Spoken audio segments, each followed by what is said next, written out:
경솔히 여기지 마십시오. 염라대왕께서 누설하시기를 수명이 다할 이들이 밥을 먹을 때 드러내는 두 가지 허점이 있으니 가까운 이들이 미리 알면 세상의 생사에는 정해진 이치가 있음을 깨달아 마지막 효와 배려를 베풀 수 있다고 합니다.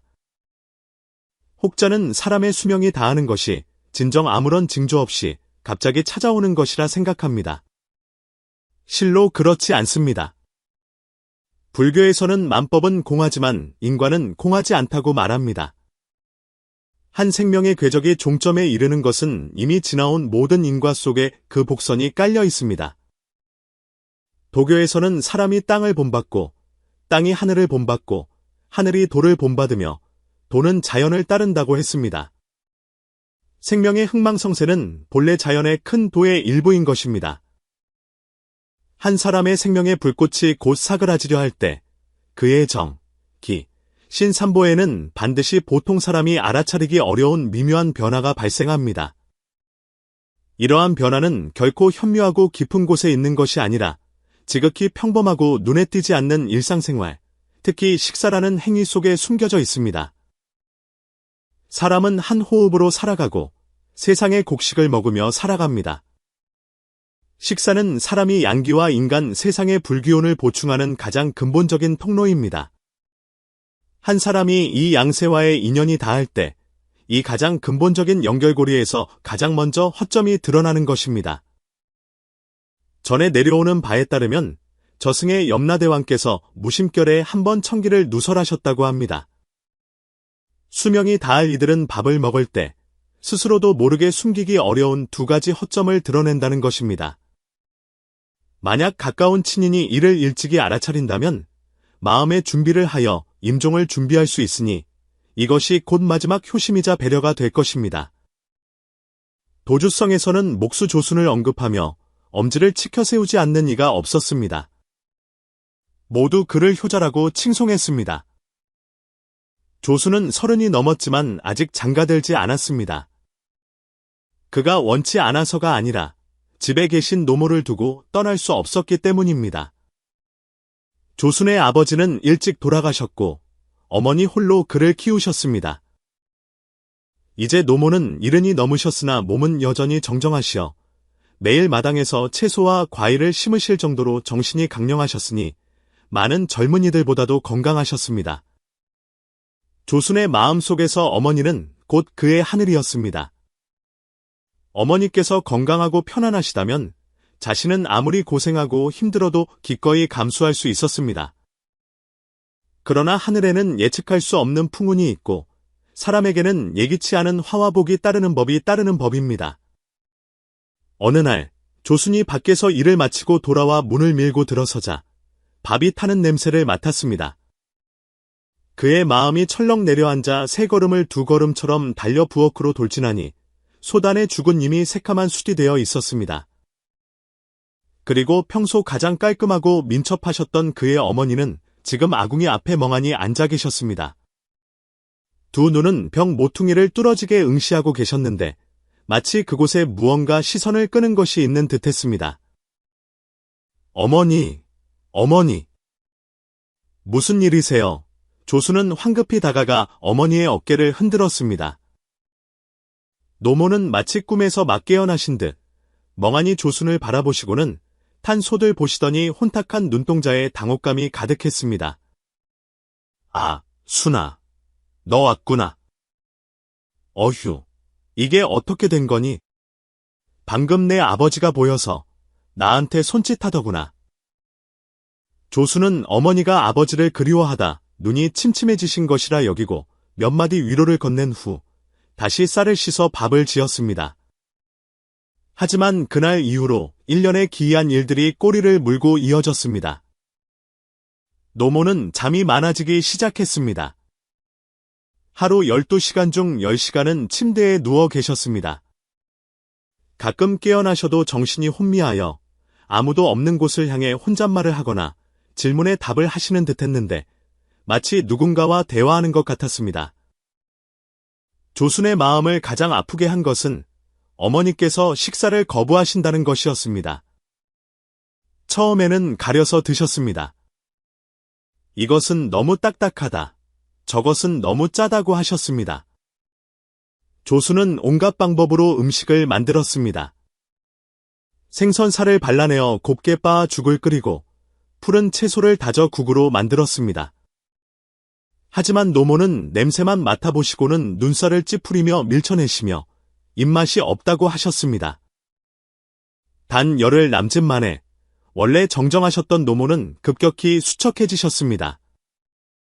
눈이 움푹 들어가고 광대뼈가 솟아올랐으며 온몸에 전기가 빠져나가 텅 빈 껍데기만 남은 듯했습니다. 조수는 냄비 속의 개미처럼 애가 탔습니다. 그는 도주성 안의 모든 의원들을 모셔왔습니다.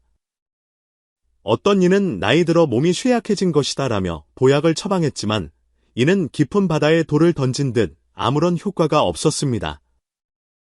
어떤 이는 풍사에 들린 것이다 라며 침을 놓고 뜸을 떴지만 조금도 나아지지 않았습니다. 심지어 한 떠돌이 한의사는 조순에게 몰래 귀띔하기를 노모의 병은 병이 아닐지도 모르며 혼을 잃은 것이니 도사를 청해 보아야 할 것 같다고 했습니다. 조수는 정직한 사람이라 이런 신비스러운 것을 믿지 않았습니다. 그러나 침상에서 날로 쇠약해져 가시는 어머니를 보자 마음속 마지막 방어선도 무너졌습니다. 그는 자신의 생계 도구였던 배나무 공구 상자를 팔아 그 돈으로 성내에서 가장 유명한 삼천관의 관주를 청해왔습니다. 관주는 방 안에서 방울을 흔들고 건물을 추었으며 수많은 부적을 태웠습니다. 마지막에는 수염을 쓰다듬으며 조순에게 아끼는 이미 물리쳤으니 조용히 요약만 하면 된다고 말했습니다. 하지만 결과는 어땠을까요? 노모의 상태는 호전되기는커녕 오히려 더욱 심각해졌습니다. 물 마시는 것조차 거부하셨고 입술은 갈라진 땅처럼 건조해졌습니다. 때로는 조순이 강제로 숟가락으로 미음을 떠서 입에 넣어드리면 독약이라도 마신 듯 심하게 기침을 하시며 미음을 전부 토해내셨는데 그 속에는 갈색의 이물질도 섞여 있었습니다. 그날 밤 조순은 어머니 침상 곁을 지키며 미약한 숨소리와 목에서 나오는 끓는 듯한 갈의 소리를 들었습니다. 이 건장한 사내는 더 이상 참지 못하고 침상 옆에 엎드려 아이처럼 울었습니다. 그는 도무지 이해할 수 없었습니다. 왜 멀쩡하던 사람이 갑자기 이렇게 되는 것일까? 의원도 소용없고 신선도 효험이 없다니 정말 눈을 뜨고 어머니가 이렇게 소진되어 가시는 것을 지켜보아야 하는 것일까? 조순이 절망에 빠져 있을 때 문득 창밖에서 이웃 두 사람이 나지막이 나누는 대화 소리를 들었습니다. 들었나? 조순이네 어머니, 이젠 가망이 없다지. 에휴, 그 조순도 딱하네. 평생 효도했는데 하늘도 무심하시지. 내 말은 말이야, 사람을 잘못 찾았다는 거야.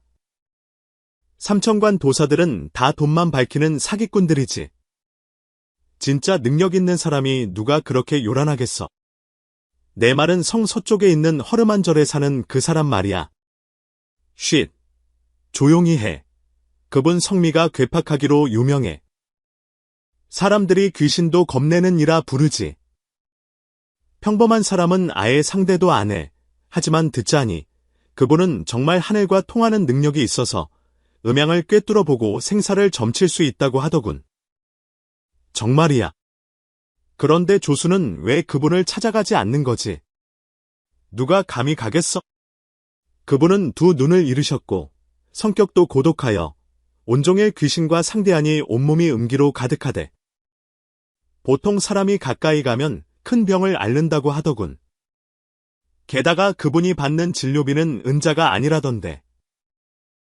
뒤이은 이웃들의 대화는 조순의 죽어가는 심장에 정교하게 박힌 벼락 같았습니다. 귀신도 겁내는 이 장님 진씨. 이 이름은 조순도 들어본 적이 있습니다. 그것은 도주성 안의 금기 같은 존재였습니다. 아무도 그가 어디서 왔는지 모르지만 10여 년 전부터 성 서쪽에 버려진 산신묘에 살고 있다는 것만 알고 있었습니다. 그는 두 눈이 멀었지만 사람의 마음을 꿰뚫어 보는 듯했습니다. 소문에 의하면 그는 젊었을 때 도사였는데 청기를 너무 많이 엿보아 하늘의 벌을 받아 두 눈을 잃었다고도 하고, 어떤 이들은 그가 아예 사람이 아니라 지부에서 도망쳐 나온 악귀라고도 했습니다. 그에 대한 전설은 신비하고 기이했지만 한 가지는 공통적으로 인정되었습니다. 이 사람은 음양양계의 일을 알고 있다는 것이었습니다. 어머니를 살릴 수만 있다면 음기는 말할 것도 없고 칼산 불바다라도 뛰어들겠다. 조순의 마음속에 마지막 희망의 불씨가 타올랐습니다. 그는 어머니를 잘 모신 후 품속에 남은 몇 푼의 동전을 챙겨 어둠 속을 헤치고 성 서쪽의 허름한 절로 향했습니다.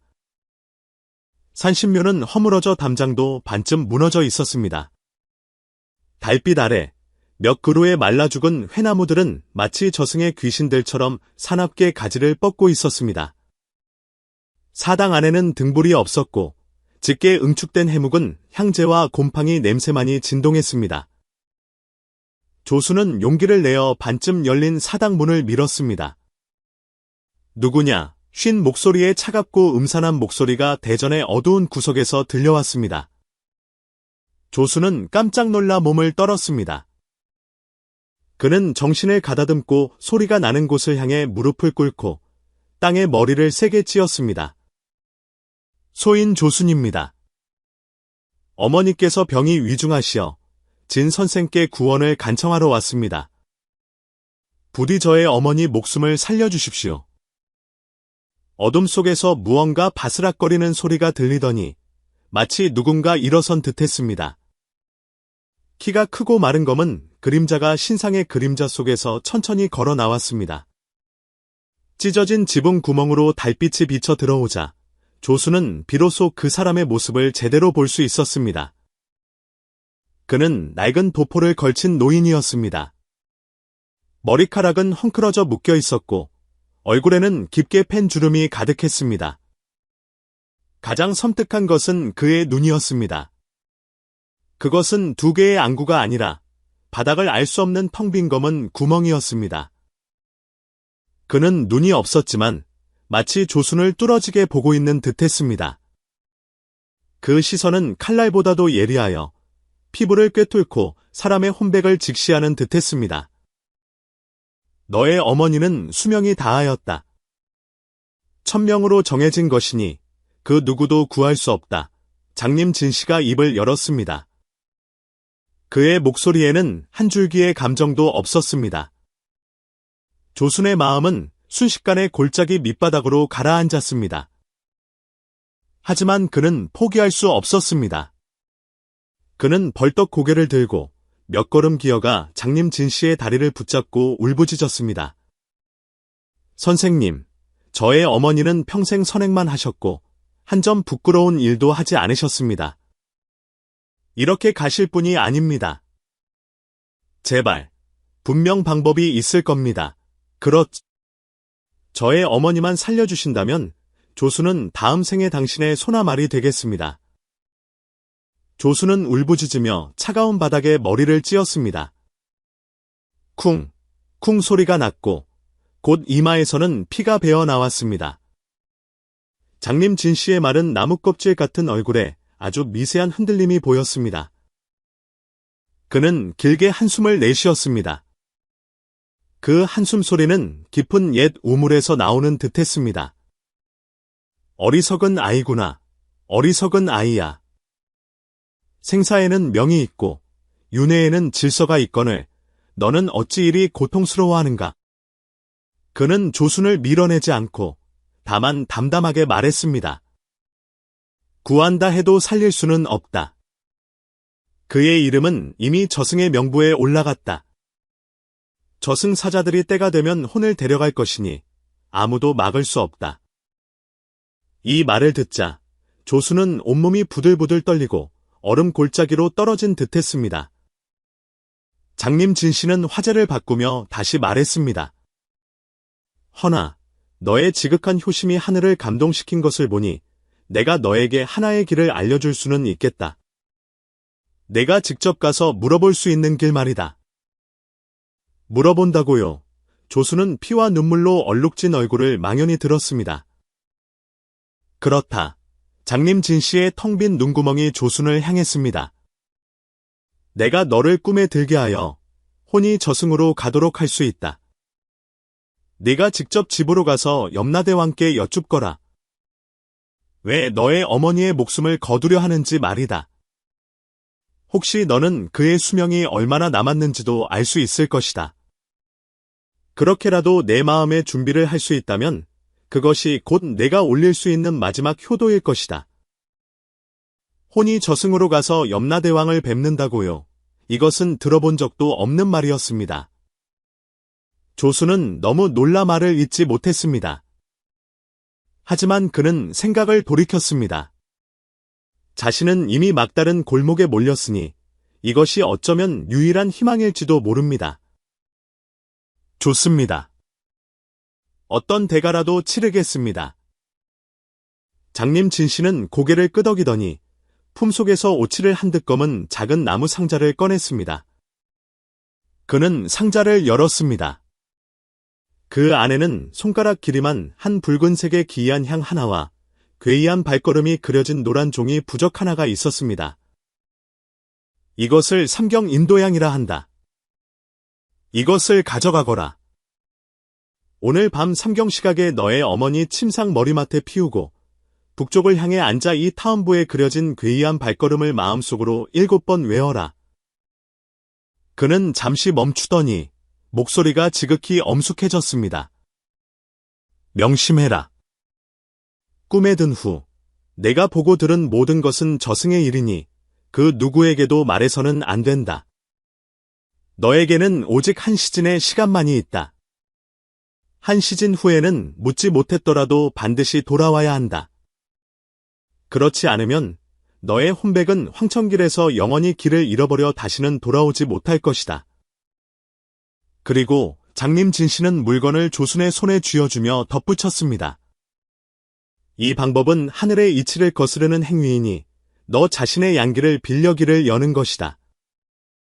내가 이번에 가서 성공하든 실패하든 돌아온 후 너 자신의 수명은 최소한 10년이 줄어들 것이다. 잘 생각해 보았느냐? 10년이 줄어든다고요. 조수는 일말의 망설임도 없었습니다. 그는 나무 상자를 꽉 쥐고 3번 크게 머리를 찧었습니다. 저의 어머니가 하루라도 더 사실 수 있다면 10년은 물론이고 이 목숨이라도 바치겠습니다. 장님 진씨는 더 이상 말하지 않고 그저 손을 흔들어 보였습니다. 그리고는 다시 어둠 속 구석으로 돌아갔습니다. 마치 생명 없는 조각상 같았습니다. 조수는 이것이 자신에게 가라는 뜻임을 알았습니다. 그는 운명을 결정할 향과 부적을 품고 비틀거리며 집으로 달려갔습니다. 밤은 점점 깊어갔고 조수는 어머니 침상 곁을 지키며 창밖의 달을 바라보았습니다. 마음은 비할 데 없이 복잡했습니다. 두려우면서도 기대되었습니다. 마침내 삼경을 알리는 북소리가 울려 퍼졌습니다. 그는 심호흡을 하고 장님 진씨의 분부대로 그 붉은색 삼경 인도향에 불을 붙였습니다. 기이하고 형언할 수 없는 향기가 순식간에 퍼져나갔습니다. 백단향 같지도 않았고 침향 같지도 않았으며 마치 흙과 썩은 나무가 섞인 듯한 냄새였습니다. 그 냄새를 맡으니 어지러웠습니다. 조수는 지체할 수 없었습니다. 그는 즉시 땅바닥에 책상 다리를 하고 앉아 북쪽을 향하고 두 눈을 감은 채 타원부의 괴이한 발걸음을 마음속으로 외우기 시작했습니다. 1번, 2번, 3번, 7번째에 이르렀을 때 그는 문득 몸이 가벼워지며 무형의 힘에 의해 육체로부터 자신의 존재가 뽑혀 나오는 듯한 느낌을 받았습니다. 그는 눈을 떴습니다. 자신이 공중에 떠 있음을 발견했습니다. 그는 자신의 육체가 여전히 땅바닥에 앉아 있는 것을 볼 수 있었고 침상 위에 희미한 숨결만 남은 어머니도 볼 수 있었습니다. 그리고 자신은 반투명한 그림자가 되어 있었습니다. 곧이어 인도양의 푸른 연기가 회색 실처럼 변하더니 벽을 뚫고 지나가 그를 밖으로 이끌었습니다. 조수는 마음이 급해졌습니다. 자신의 저승길 여정이 시작된 것을 알았기 때문입니다. 그는 그 푸른 연기를 따라 익숙한 거리를 지나고 굳게 닫힌 성문을 통과했습니다. 속도는 점점 빨라져 주변의 풍경이 흐릿하게 왜곡되더니 마침내 혼돈의 회색 안개로 변했습니다. 귓가에는 우우하는 바람 소리가 들려왔는데 마치 수많은 원혼들이 울부짖는 것 같았습니다. 몸은 온도를 느낄 수 없었고 오직 뼛속까지 스며드는 음산한 한기만이 느껴졌습니다. 얼마나 시간이 흘렀을까? 앞쪽의 회색 안개 속에 거대한 돌다리가 나타났습니다. 다리 아래로는 탁한 황토물이 소용돌이치며 흐르고 있었고 수면 위에는 발버둥치는 수많은 사람들의 얼굴이 떠다니며 소리 없는 절규를 내뱉고 있었습니다. 나아교, 망천아, 조수는 마음에 크게 놀랐습니다. 자신이 정말 저승에 도착했음을 알았습니다.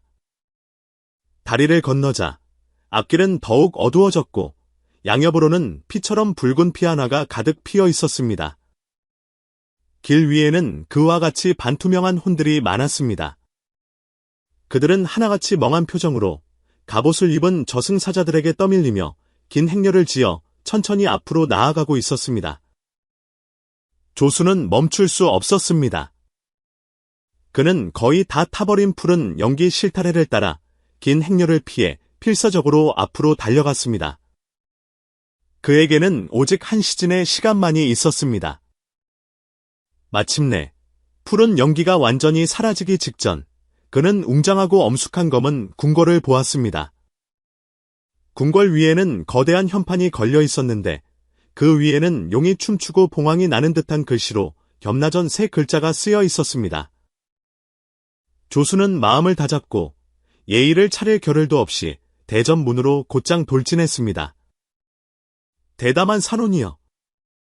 감히 저승을 함부로 침범하려 하는가? 청색 얼굴에 송곳니를 드러낸 두 명의 저승사자가 쇠갈퀴를 들고 그의 앞길을 막아섰습니다. 조수는 무릎이 풀려 땅에 꿇어앉아 울먹이며 소리쳤습니다.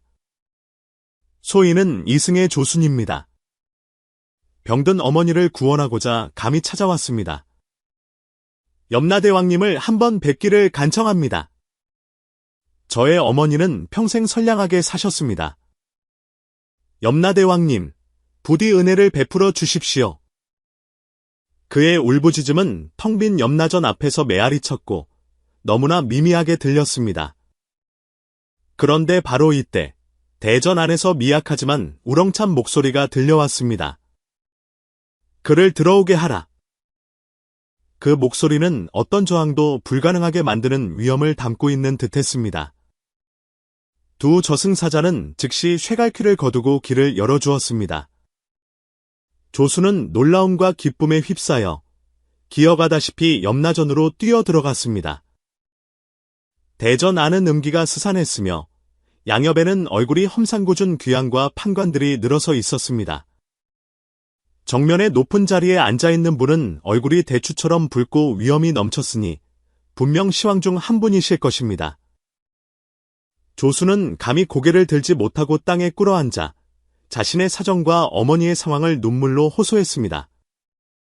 높은 자리에 앉은 염라대왕은 말없이 잠잠히 들으셨습니다. 조순이 말을 마치자 염라대왕이 천천히 입을 열었습니다. 그 목소리는 거대한 종이 울리는 듯하여 대전 전체가 웅웅거렸습니다. 조순아, 내가 저승을 함부로 침범한 것이 중죄임을 알고 있느냐? 소인의 죄는 마땅합니다. 허나 소인에게는 정말 다른 방법이 없었습니다. 염라대왕님, 부디 불쌍히 여겨주십시오. 조수는 머리를 땅에 박았습니다. 염라대왕 옆에 한 판관이 검은 기운이 감도는 두꺼운 장부를 펼치며 아뢰었습니다. 아래옵기 황공하오나 조사한 결과 이승 도주성의 조씨 부인은 수명 73살로 큰 시기가 이미 도래하였습니다. 명부에 이미 이름이 올라 내일 옷이 삼각에 우두마면이 혼을 잡아들여야 하니 추호의 착오도 없습니다. 조수는 내일 옷이 삼각이라는 네 글자를 듣자마자 눈앞이 캄캄해지며 거의 기절할 뻔했습니다. 단 하루밖에 남지 않았다니. 어찌하여입니까? 그는 온 힘을 다해 울부짖었습니다. 저의 어머니는 나쁜 일을 한 적이 없으십니다. 어찌하여 수명이 이리 짧단 말입니까? 성 안에는 얼마나 많은 악인들이 백성을 괴롭히며 장수하는데 말입니다. 이것은 불공평합니다. 불공평합니다. 무엄하다. 양옆의 저승사자들이 일제히 소리쳤지만 염라대왕은 손을 흔들어 그들을 제지했습니다.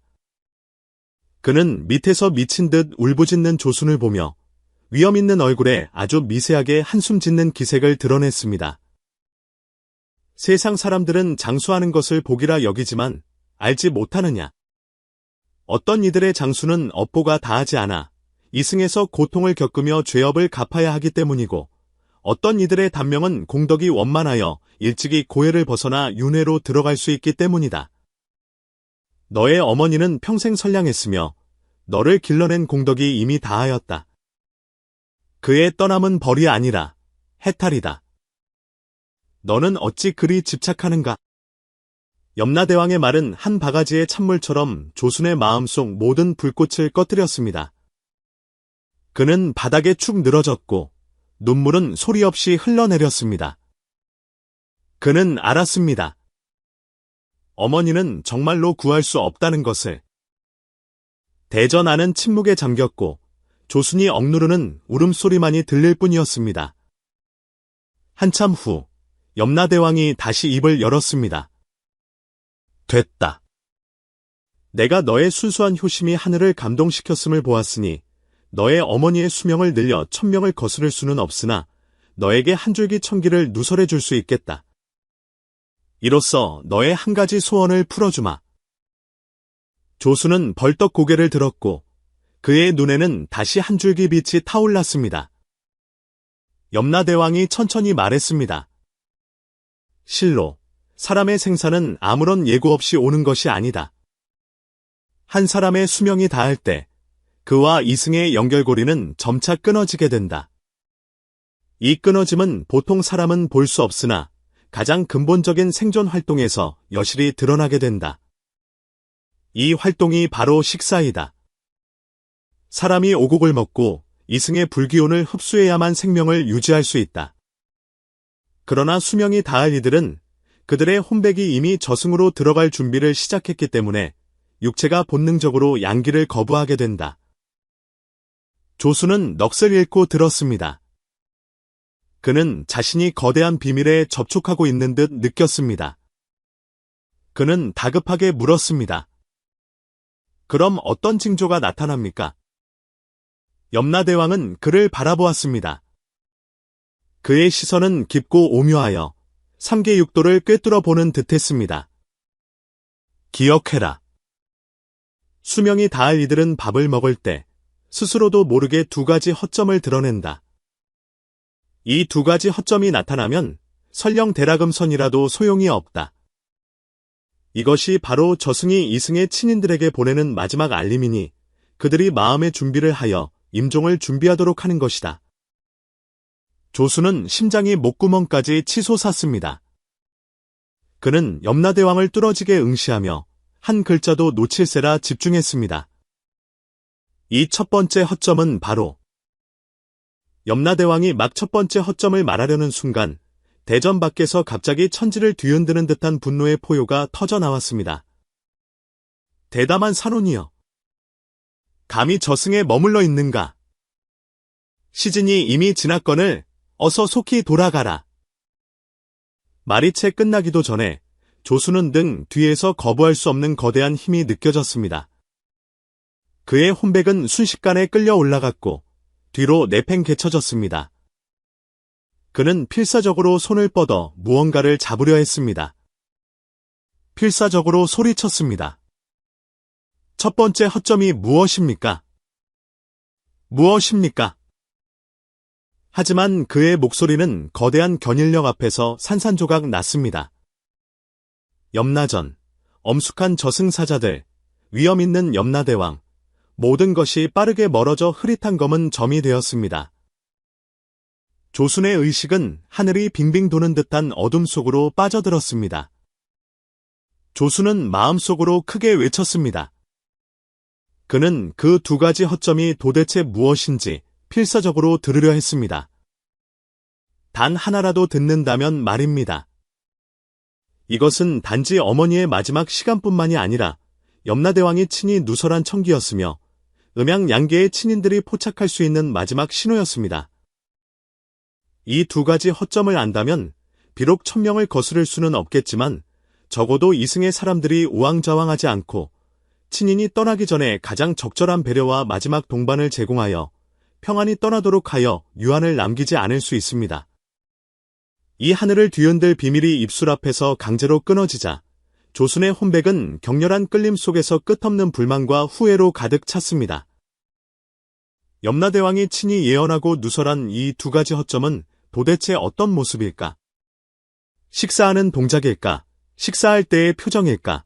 아니면 특정 음식에 대한 반응일까?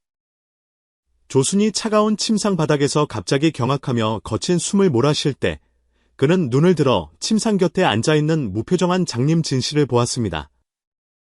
장님 진씨의 텅 빈 눈구멍이 그를 뚫어지게 응시하며 쉰 목소리로 입을 열었습니다. 돌아왔구나. 시신이 딱 맞게 도착했구나. 한 호흡만 늦었어도 너는 고독한 귀신이 되었을 것이다. 어떠냐? 내가 알고 싶었던 것을 물어보았느냐? 조순은 눈앞에 신비로운 장님을 보며 문득 하나의 생각이 솟아올랐습니다. 저 사람이 나를 저승으로 보낼 수 있었다면 어쩌면 그 두 가지 허점이 무엇인지도 알고 있지 않을까? 그리고 조순의 이번 저승행은 그 자신에게 어떤 엄청난 화를 가져올 것인가? 조순은 정신이 아득해지며 벌떡 눈을 떴습니다. 짙은 향재 냄새가 코를 찔러 심하게 기침을 했습니다. 그는 자신이 여전히 집의 차가운 바닥에 책상다리를 하고 앉아있음을 발견했습니다. 그 삼경 인도양은 이미 재가 되어 있었습니다. 방 안에는 장님 진씨가 없었고 창문으로 스며드는 물처럼 차가운 달빛과 침상 위에 어머니의 거의 감지할 수 없는 미약한 숨소리만이 있었습니다. 돌아왔느냐? 쉰 목소리가 문밖에서 들려왔습니다. 조순은 깜짝 놀라 고개를 들었습니다. 장님 진씨가 어느새 문간에 서 있었고 그의 검은 구멍 같은 눈구멍이 그를 뚫어지게 보고 있었습니다. 장님 진씨는 문간에 서 있었고 달빛은 그의 마른 그림자를 길고 길게 드리웠습니다. 마치 저승에서 뻗어나온 그림자 같았습니다. 그의 목소리는 여전히 그렇게 평온했습니다. 겨울날 마른 우물물 같았습니다. 황천길에서 내가 알고 싶었던 것을 보았느냐? 조순의 마음은 무언가에 의해 찢어진 듯했습니다. 그날 염라전에서 순식간에 그 두 글자, 그 두 가지 허점은 낚아채어졌습니다. 그는 온전히 듣지 못했습니다. 마음속의 갈망이 거의 가슴을 찢어버릴 듯했습니다. 지금 장님 진씨가 눈앞에 서 있으니 그의 심장은 불타는 횃불 같으면서도 동시에 얼음물에 끼얹어진 듯했습니다. 선생님, 말씀해 주십시오. 염라대왕께서 말씀하신 그 두 가지 허점은 도대체 무엇입니까? 어머니께서 식사하실 때 어떤 모습을 보이셨습니까? 조순의 목소리는 쉰 목소리였습니다. 마치 나무잎에 갈가 먹힌 듯했습니다. 장님 진씨는 오랫동안 침묵하더니 뼈와 흙, 그리고 낡은 재의 냄새가 섞인 기운으로 천천히 말했습니다. 염라대왕께서는 청기를 쉽게 발설하지 않으신다. 그러나 내 근심을 풀어주기 위함이니 마땅히 말해야 할 것을 말해주마. 첫 번째 허점은 식탄, 두 번째 허점은 식분이다. 탄, 분, 조순의 마음은 다시 한번 멍해졌습니다. 익숙한 글자를 들었지만 새로운 의미가 새겨지는 듯했습니다. 장님 진씨는 고개를 끄덕이며 마치 자연의 법칙을 서술하듯 말했습니다. 탄은 식사할 때 본래 양세의 불기운을 몸 안에 들이고 생명을 유지하는 동작, 즉 삼키는 동작에 문제가 생기는 것을 말한다. 그 사람은 밥을 입에 넣지만 삼키지 못하거나 삼킨 후에도 금세 다시 뱉어낸다. 혹은 씹기만 할 뿐 삼키지 않고 오히려 입가에 묻은 밥풀을 옷소매로 닦아내거나 무의식적으로 음식을 허공에 내미는데 마치 보이지 않는 누군가에게 먹여주는 듯하다. 간단히 말해 먹는 동작과 삼키는 기능의 분리이다. 몸은 이승에 있으나 뜻은 이미 이승을 멀리 떠나간 것이다. 조수는 이 기간 동안 어머니의 행동을 떠올렸습니다. 따뜻한 밥을 손에 들고 계시면서도 눈은 문밖 허공을 바라보셨고 숟가락을 입가에 가져가시면서도 입술만 미세하게 움직이실 뿐 마치 무언가를 외우시는 듯했지만 혀는 협조하려 하지 않았습니다. 그의 온몸이 떨렸고 눈물이 다시 왈칵 쏟아져 나왔습니다. 장님 진 씨는 이어서 말했습니다. 그리고 두 번째 인물은 더욱 미묘하다. 보통 사람이 밥을 먹을 때는 맛에 신경 쓰고 배를 채우는 데 마음을 쓴다. 혹 남에게 음식을 나누어 주는 행동을 하더라도 그럴 만한 사연이 있다. 그러나 수명이 다할 이들은 그들이 밥을 먹을 때 자연스럽게 음식을 나누어 준다. 음식을 배 속에 넣는 것이 아니라 음식을 두 몫으로 나눈다. 한 몫은 자신이 먹는 듯하고 다른 한 몫은 허공에 남겨둔다. 혹은 몰래 이불이나 구석, 베개 밑에 넣어두거나 밥그릇을 들고 창밖의 그림자를 향해 밥을 덜어주기도 한다. 그들이 음식을 나눌 때의 표정은 평온하다. 마치 다른 세상의 누군가를 위해 마지막 식사를 준비하는 듯하다. 이것은 사려기품이 아니라 혼백의 본능적인 준비이다. 이승에 대한 미련과 연모를 곧 깔 피 안에 나누어 주는 것이다. 조수는 그 자리에 멍하니 서 있었습니다. 마치 서로 다른 찬 바람이 사방에서 동시에 불어와 온몸을 꿰뚫는 듯했습니다. 그 순간 그의 머릿속에는 어머니께서 하셨던 작은 행동이 스쳐 지나갔습니다. 밥상 위에서 어머니가 갑자기 밥그릇의 절반을 다른 작은 그릇에 덜어 비어있는 자리에 놓으셨던 일입니다. 입으로는 나지막이 커서 와서 먹어. 식겠다라고 말씀하셨습니다. 그때 조수는 어머니께서 자신이 더 드시려고 남겨두시는 줄 알았습니다. 그러나 그것이 바로 어머니의 나눔이었다니? 장님 진 씨는 그를 바라보며 담담한 목소리로 말했습니다. 이 두 가지, 탕과 불은 저승이 이승해주는 마지막 힌트이다. 만약 친인이 일찍이 볼 수 있다면 마음의 준비를 하여 선행을 베풀거나 마지막까지 곁을 지킬 수 있다. 조수는 주먹을 꽉 쥐었습니다. 집에 돌아온 그는 마지막 지푸라기라도 잡는 심정으로 모든 기억을 되살려 어머니의 기면, 눈빛의 혼미함, 식사 거부, 그리고 그날 밥을 반으로 나누었던 행동을 하나하나 대조해 보았습니다. 그의 목이 메었습니다. 그는 깊게 숨을 들이마셨습니다. 거의 쓰러질 뻔했습니다. 그는 몸을 돌려 방 안으로 달려가 어머니의 침상 앞으로 갔습니다. 나지막이 불렀습니다. 어머니, 순이 돌아왔어요. 뭐라도 좀 드세요. 순이가 어머니가 가장 좋아하시는 찹쌀죽을 끓여왔어요. 노모는 눈을 반쯤 뜨셨지만 눈빛은 희미하게 떠돌았고 시선은 먼 문지방에 머무는 듯했습니다. 어머니의 손이 미세하게 움직이더니 밥그릇을 잡았습니다. 동작은 기계적이어서 마치 정해진 절차를 습관적으로 이행하는 듯했습니다. 어머니는 밥그릇을 입가에 가져가 씹으셨습니다. 씹기만 하실 뿐 삼키려 하지 않으셨습니다. 조순의 심장은 차가운 손에 붙잡힌 듯 조여들었습니다. 그는 황급히 어머니의 어깨를 붙잡고 자신을 보게 하려 했습니다. 어머니, 순이가 여기 있어요. 드셔야 따뜻해지죠. 노모의 입술이 가볍게 움직이더니 목소리는 멀리서 물 위를 스쳐가는 바람 같았습니다. 순아, 너는 잠시 기다려라. 네가 남은 것을 내 아버지에게 나눠줘야 한단다. 노모는 멍한 상태로 마치 보이지 않는 존재와 대화하는 듯했고 혹은 오랫동안 기다렸던 부름에 응답하는 듯했습니다.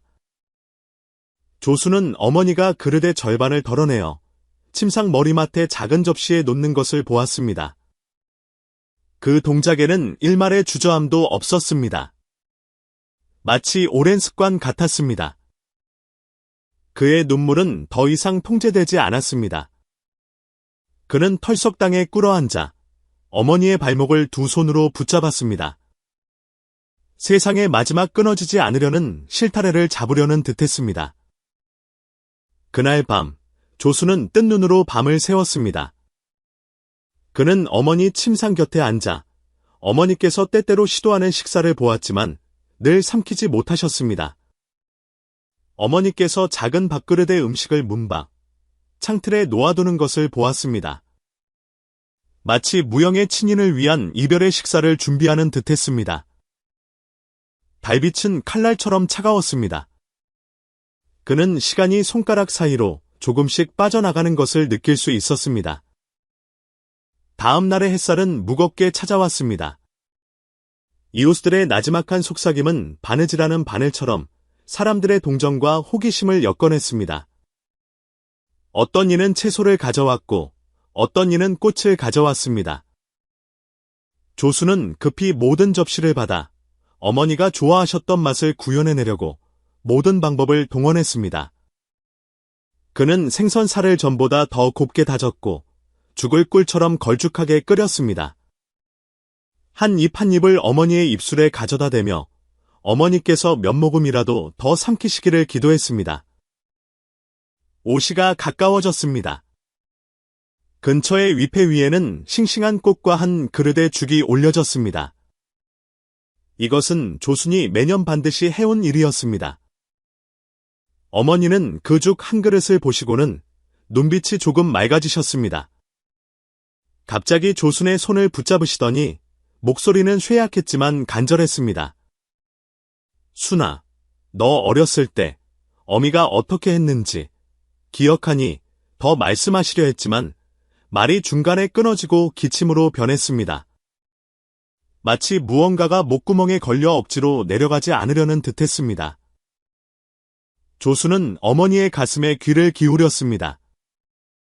그 미약하고 불규칙한 숨소리는 마치 꽃거질 등잔의 심지가 마지막 기름을 힘겹게 빨아들이는 듯했습니다. 그는 눈을 감았습니다. 염라대왕이 그 높은 자리에 앉아 하셨던 말씀이 떠올랐습니다. 어떤 이들의 단명은 공덕이 원만하여 일찍이 고해를 벗어날 수 있기 때문이다. 조순의 마음은 찌릿하게 아팠습니다. 거부하는 분노도 있었지만 형언할 수 없는 일종의 안도감도 있었습니다. 오시 삼각. 이웃들이 속속 마당에 모여들었습니다. 어떤 이는 울음소리를 내었고 어떤 이는 침묵하는 두 손을 모았습니다. 조수는 장님 진씨의 분부대로 이웃들과 함께 어머니를 위한 간결한 위로의 연보를 외웠습니다. 마지막에는 그의 목소리가 메었지만 멈추지 않았습니다. 노모는 이불에 조용히 기대어 마치 무언가를 기다리는 듯했습니다. 그의 입술은 미세하게 떨렸습니다. 무언가를 말하고 싶으신 듯했지만 그저 작은 밥그릇을 창가로 가져가 천천히 그 텅 빈 석양을 향해 밀어 놓으실 뿐이었습니다. 햇살이 얼룩덜룩한 창문 틈을 뚫고 들어와 그 밥그릇을 비추자 마치 그릇 가장자리에 황금빛 안개가 감도는 듯했습니다. 조수는 문득 깨달았습니다. 어머니는 이승의 음식을 거부하는 것이 아니라 마지막 동작으로 자신의 사랑과 연모를 곧 만나게 될 사람들에게 한 숟가락씩 나누어 주고 계신 것이었습니다. 어머니는 조순을 마지막으로 한 번 보셨습니다. 그 눈빛에는 안심도 있었고 해탈도 있었습니다. 어머니는 미소를 지으시며 마지막 힘을 다해 한마디를 짜내셨습니다. 순아, 슬퍼하지 마라. 잘 살아야 한다. 목소리는 말할수록 옅어져 마치 처마 위로 바람에 흩날리는 듯했습니다. 이윽고 어머니는 눈을 감으셨습니다. 입에는 반쯤 남은 미음을 머금고 계셨고 얼굴 표정은 마치 잠드신 듯 평온했습니다. 조수는 어머니에게 달려가 어깨를 끌어안았고 온몸의 온기가 빠져나간 듯 주저앉았습니다. 그의 울음소리는 마당 전체에 울려 퍼졌고 이웃들의 마음속 현을 건드리는 듯했습니다. 그날 밤 장님 진씨가 다시 마당 문 밖에 와서 달빛 아래 말없이 서 있었습니다. 조수는 등불을 들고 문으로 걸어가 멍하니 물었습니다. 선생님, 혹시 어머니가 안녕하신지 아시는지? 장님 진씨는 그저 담담하게 말했습니다. 그는 평안히 떠났고 마음속에 너를 두었으며 공덕이 있으니 괴로움이 없을 것이다. 너도 잊지 마라. 네가 전에 저승에 물었던 것, 생사란 무엇이냐고. 내가 오늘 너에게 이 몇 구절을 보내노니 살았을 때는 인사를 다하고 죽을 때는 천명에 따르거라. 내가 그의 좋은 점을 이어간다면 그것이 가장 큰 위로가 될 것이다. 조수는 눈시울이 붉어진 채 고개를 끄덕였습니다. 희미하게나마 그는 다시 그 염라대왕이 높은 자리에 앉아 한숨 속에 거스를 수 없는 일종의 온화함을 담고 있는 것을 보는 듯했습니다. 장례는 간소하고 질서 정연하게 치러졌습니다. 이웃들이 몇 가지 장례용품을 준비하는 것을 도와주었고 관주가 연불 의식을 했습니다. 성 안 사람들은 모두 위로의 말을 건넸습니다. 조수는 어머니의 관 앞에서 무릎을 꿇고 어머니의 평생의 노고를 회상했습니다.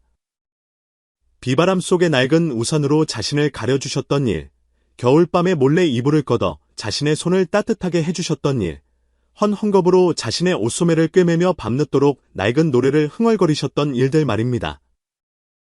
그는 장님 진씨가 일찍이 너는 이번 저승행으로 돌아오면 수명이 10년 줄어들 것이다 라고 했던 말을 떠올렸습니다.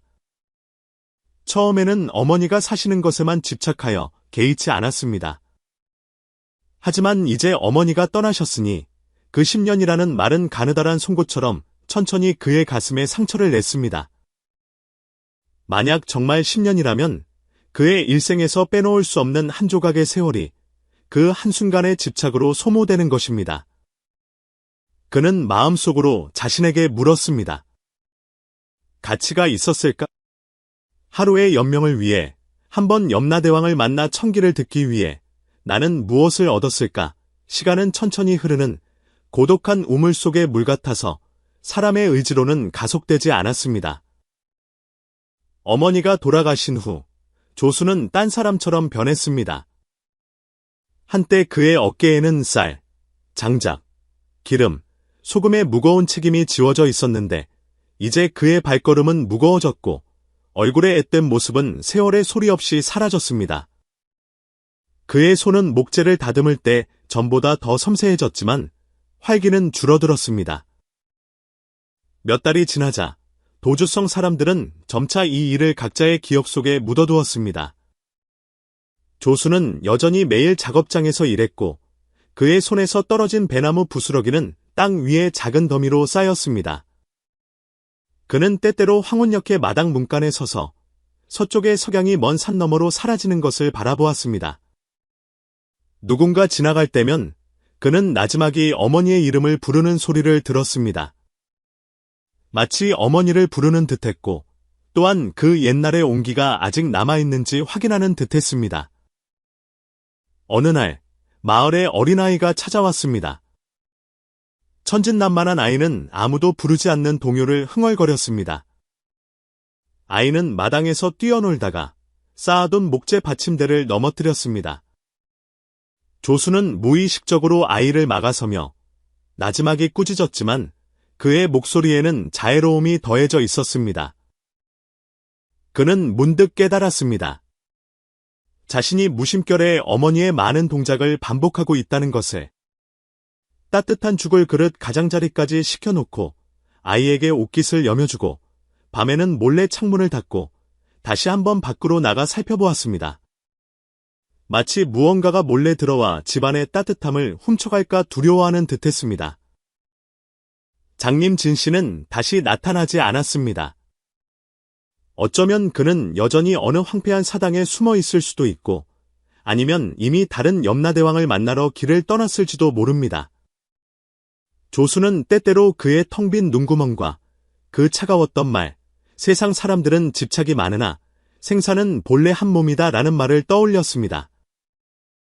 그러나 집착이 제로변에 소멸되었을 때 남는 것은 고통만이 아니라 평범함 속에서 반짝이는 빛이었습니다. 그는 또한 꿈속에서 여러 번 그 염라전으로 돌아갔습니다. 꿈속에서 그는 다시 그 높은 자리에 앉은 염라대왕을 보았습니다.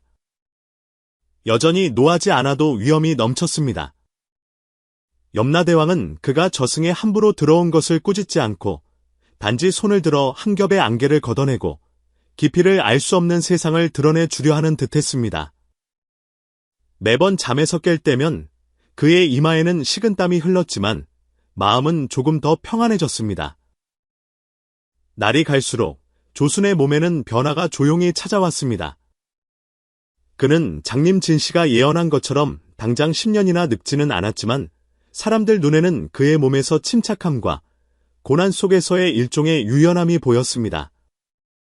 그는 작업장 밖에서 이웃집을 수리하고 나무를 패주었으며 사람들의 관을 만들어주고 아이들에게 글을 가르치고 읽게 해주었습니다. 어머니가 평생 아끼고 아껴 모았던 돈을 몰래 몇몇 가난한 사람들에게 나누어 주었습니다. 어떤 이들은 그를 어리석은 효자라고 했고 어떤 이들은 그가 미쳤다고 했습니다. 하지만 더 많은 사람들은 그의 몸에서 소박한 선을 보았습니다. 그것은 어머니가 그에게 가르쳐 주신 가장 진실한 것이었습니다. 몇 년 후, 조수는 더 이상 예전의 20, 30대 건장한 사내가 아니었지만 그렇다고 얼굴이 바싹 마를 정도로 늙지도 않았습니다.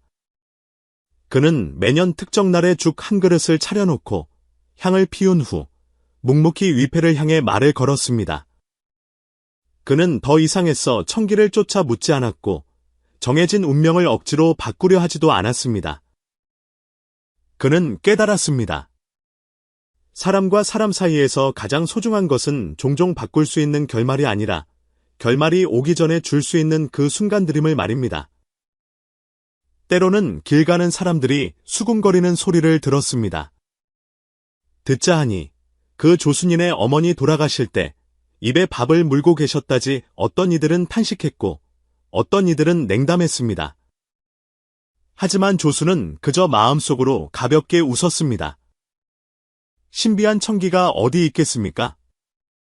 시간은 그저 끊임없이 마주침과 이별을 반복하는 고리일 뿐입니다. 어머니가 밥을 다른 세상 사람에게 나누어 준 것은 마지막 작별이었고 밥을 삼키지 못한 것은 몸과 마음이 두 세상 사이에서 교차하고 있었기 때문이었습니다. 그가 해야 할 일은 어머니의 이름을 자신의 모든 호흡 속에 담아 어머니의 선함이 살아있는 사람들 속에서 지속되게 하는 것이었습니다. 밤이 깊어지자 마당 한쪽 구석에 작은 피아노가 피어났습니다. 조수는 그곳을 지날 때마다 걸음을 멈추고 불꽃 같은 꽃잎을 어루만지며 나지막이 속삭였습니다. 어머니, 편안히 가셨겠지요. 바람이 불어왔습니다. 아주 먼 곳으로부터 익숙한 노래 소리가 들려오는 듯했습니다. 조순이 고개를 들자 달은 반쯤 차 있었고 깨끗하기가 처음 같았습니다. 그는 생과 사에 관한 비밀들이 완전히 설명될 수는 없겠지만 한 가지는 알았습니다. 사람이 세상에 사는 동안 이별이 오기 전에 사랑을 필요로 하는 사람들에게 나누어 줄 수 있다면 그것으로 이 생은 헛되지 않은 것입니다. 훗날 사람들은 조순의 이야기를 여러 가지 다른 버전으로 전했습니다.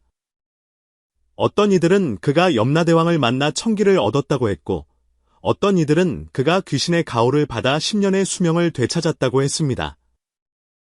또 어떤 이들은 그저 평범한 목수가 어머니의 죽음을 통해 어떻게 살아야 하는지를 배웠다고 했습니다. 그러나 버전이 어떻게 변하든 그 두 가지 허점, 탕과 불은 여전히 노인들의 차 마시는 자리와 식사 후에 반복적으로 언급되었습니다. 마치 후세 사람들에게 따뜻하면서도 경각심을 주는 등불처럼 말입니다. 조수는 때때로 새로운 제자들에게 말하곤 했습니다. 사람은 결국 헤어지게 된다. 그 순간을 두려워하지 마라. 살았을 때 친인들과 더 많이 함께하고 진솔한 말을 많이 하거라.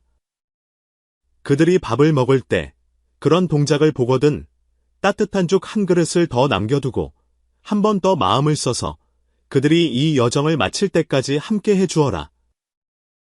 하늘의 이치를 거스르려 하지 말고 내가 줄 수 있는 곳에 온 마음을 다한 따뜻함을 주라는 것이다. 그의 제자들은 귀담아 듣고 이 말을 마음에 새겼습니다. 그리하여 도주성의 거리에는 몇 군데 이러한 풍경이 더해졌습니다. 나이든 어머니가 방 앞에 앉아있고 자녀들이 곁에서 나지막이 웃으며 이야기하고 밥그릇에는 갓 지은 죽이 담겨 있었습니다. 밥상은 더 이상 단순히 배를 채우는 장소가 아니라 사람과 사람 사이의 마지막 안식처가 되었습니다. 시간은 손가락 사이로 빠져나가 다 타버린 삼경 인도양처럼 다시는 돌아오지 않았습니다. 그러나 어떤 것들은 시간이 지나도 사라지지 않습니다.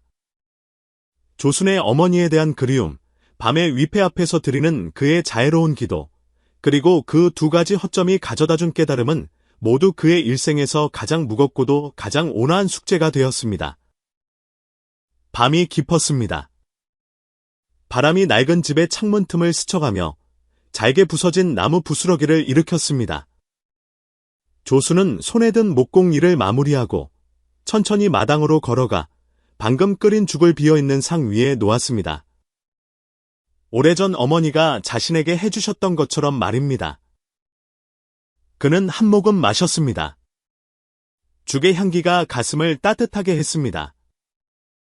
마치 생과 사 사이에서 조용히 이어지는 말 없는 대화